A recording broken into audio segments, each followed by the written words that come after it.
Hello everyone, Chris Martin here today to talk about a new feature on the new MacBook Pros that has been a source of a lot of debate, and that is the touch bar. And I'm here to show you today what it actually looks like. So this is kind of what the touch bar looks like by default. Pretty plain. You have your escape key in the top left. In the top right hand corner we have access to Siri. We have volume controls. You now have a slider. Your brightness control allows you to also similarly fine-tune exactly how bright you want your screen. You can see that little chevron key here. That opens up, and yeah, that looks a lot more familiar, right? What you're used to seeing on your function bar. In order to access the old school F1, F2, etc. function keys, you do what you used to have to do, and that is press the function key here, and you get all your function keys back. I should also mention the Touch ID. It's hard to tell that it's here based on camera, but up here is a Touch ID sensor, which can be used to set a fingerprint so that you can actually unlock your MacBook using your fingerprint instead of having to type in a passcode. I just wanted to show what some of the different applications actually offer when you're using the touch bar. You click on Safari. The touch bar actually defaults right away to a bunch of shortcuts to common websites that you might want to visit right off the bat. So for instance, you can touch on Apple, and there it is, it loads right up there, apple.com.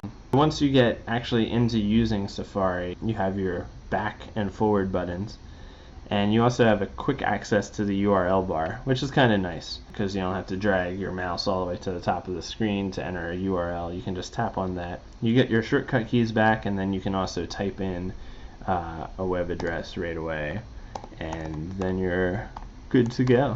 You can also open a new tab from up here. Another thing to show you is how Mail works. So when you're in the Mail app, you get some shortcuts right from the get-go. You can start a new message, type who you want it to send to, and type your body, and right up here you can see there's a shortcut to send that message. If I go into the body of the message, shortcut to emoticons or emojis.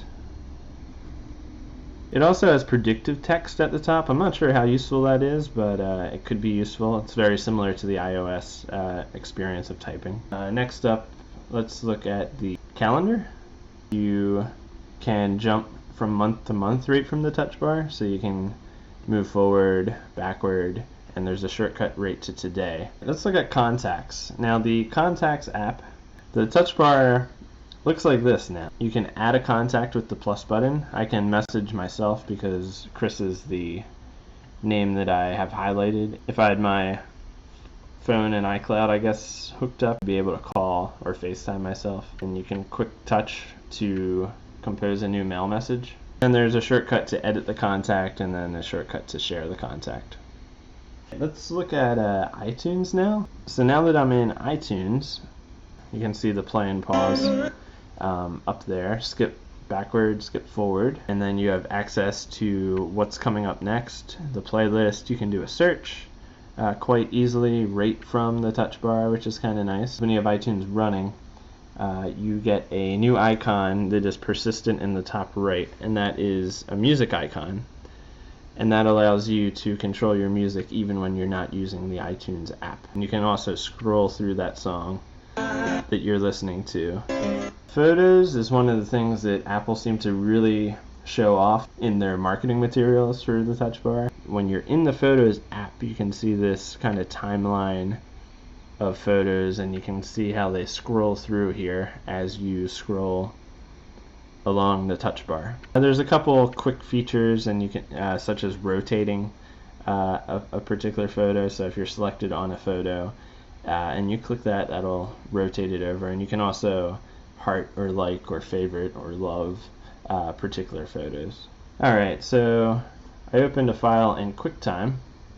In this case I opened a audio file. If this was a video file, you could see a preview of the video itself, but for the purpose of this, you can scan through it just by using the touch bar. Anyway, I hope that was useful. Thanks so much for watching, and let me know if you have any comments or questions or suggestions in the comments.